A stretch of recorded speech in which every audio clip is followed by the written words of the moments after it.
ఈ రోజు నుంచి ఆంధ్రప్రదేశ్ అసెంబ్లీ బడ్జెట్ సమావేశాలు జరగబోతున్నాయి. అయితే ఇవాళ అసెంబ్లీకి మాజీ ముఖ్యమంత్రి వైసీపీ అధినేత జగన్ కూడా వస్తున్నట్టుగా తెలుస్తోంది.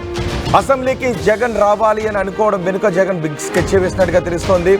సస్పెన్షన్ వేటు నుంచి, అనర్హత వేటు నుంచి తప్పించుకునే మార్గం కోసమే జగన్ ఈరోజు ఆంధ్రప్రదేశ్ బడ్జెట్ సమావేశాలకు హాజరు కాబోతున్నట్టుగా తెలుస్తోంది. సరైన కారణం లేకుండా వరుసగా 60 రోజులు ఏ ఎమ్మెల్యే అయినా సమావేశాలకు గైర్హాజరైతే ఆ ఎమ్మెల్యేపై అనర్హత వేటు వేసే అవకాశం ఉంటుంది అని తెలుస్తుంది. దీనికి రాజ్యాంగంలోని 194 ఈ అధికరణం అవకాశాన్ని కల్పిస్తోంది అని చెబుతూ ఉన్నారు. రఘురామకృష్ణరాజు ఇదే విషయం గురించి మాట్లాడారు.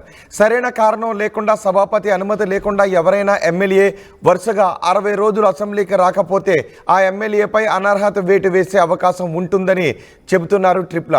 ఇవాళ గవర్నర్ ప్రసంగానికి వచ్చి మళ్ళీ 60 రోజులు అసెంబ్లీకి జగన్ దూరంగా ఉండే అవకాశం ఉన్నట్టుగా తెలుస్తోంది. అందుకే అసెంబ్లీలో ఇది కౌరవ సభ అంటూ వెళ్ళిపోయారు. ఈ సమావేశాలకు రాను అంటూ జగన్ వెళ్ళిపోయారు. ఇప్పుడు జగన్ ఈరోజు సమావేశాలకు రావాలి అని అనుకుంటున్నట్టుగా తెలుస్తోంది.